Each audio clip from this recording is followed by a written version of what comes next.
Hi friends. எனக்கு சின்னதுலேருந்து செடி நிறையா வளர்த்தணுன்னு ஆசை ஃப்ரெண்ட்ஸ். ஆனால் எனக்கு வந்துட்டு அது வளர்த்துறதுக்கு இடம் எதுவும் இல்லை.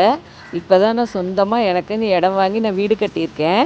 அதுக்கு முன்னாடி நான் செடி வாங்கி வச்சுருக்கேன். அதை உங்கள்கிட்ட ஷேர் பண்ணணுன்னு ஆசைப்பட்றேன்.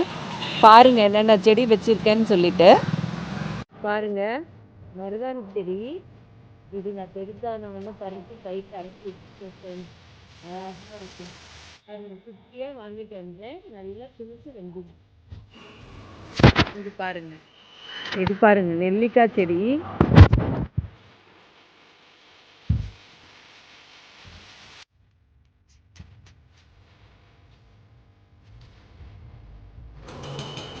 இது சிகப்பு செம்பருத்தி செடி ஃப்ரெண்ட்ஸ். ஆனால் பாருங்கள், இன்னும் குட்டியாக தான் இருக்குது. இன்னும் கொஞ்சம் வளரணும். வளர்ந்தால் தான் பூ வைக்கும். பூ வச்சோன்னா உங்களுக்கு தனியாக வீடியோ எடுத்து போடுறேன். இது வெள்ளை செம்பருத்தி. பாருங்கள், பூ இருக்குது. 2 பூ வந்திருக்கு இன்றைக்கி அழகாக. இங்கே பாருங்கள், இங்கே ஒரு பூ இருக்குது, இங்கே ஒரு பூ இருக்குது. இது சாமந்தி செடி. சாமந்தி செடியில் இப்போ யார் வீட்லேயுமே இருக்கிறதில்ல, அதனால வச்சுருக்கேன். தொட்டா திணிக்கு செடி. தொட்டால் எப்படி அழகாக சுருங்குது பாருங்கள். இங்கே பாருங்கள், எல்லாம் சுருங்கிடுச்சு. மனசு சங்கடமாக இருந்தால் கூட இதெல்லாம் தொட்டாவே நல்லா சந்தோஷமாக ஆகிடும் ஃப்ரெண்ட்ஸ் மனசு. பாருங்கதா, தொட்டாச்சு எல்லாம் சுருங்கி. இது பன்னீர் ரோஜா பூ செடி. இன்னும் கொஞ்சம் பெருசானோடனே நிறைய பூ பூக்கும். உங்களுக்கு அப்போ வீடியோ எடுத்து இன்னும் அழகாக போடுறேன். பன்னீர்.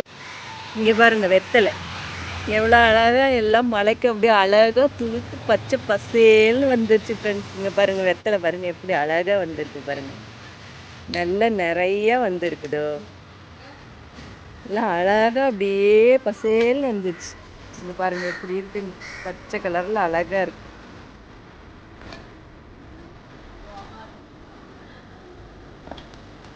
இது பாருங்கள், கற்பூரவள்ளி இலை. கற்பூரவள்ளி பாருங்கள் எவ்வளோ வந்திருக்கு, அழகாக படர்ந்து இருக்கு. இது பாரிஜாத பூ. இதுலேருந்து ஒரு பூ வந்துச்சு ஃப்ரெண்ட்ஸ். அதை எடுத்து சாமிக்கு வச்சுட்டேன்.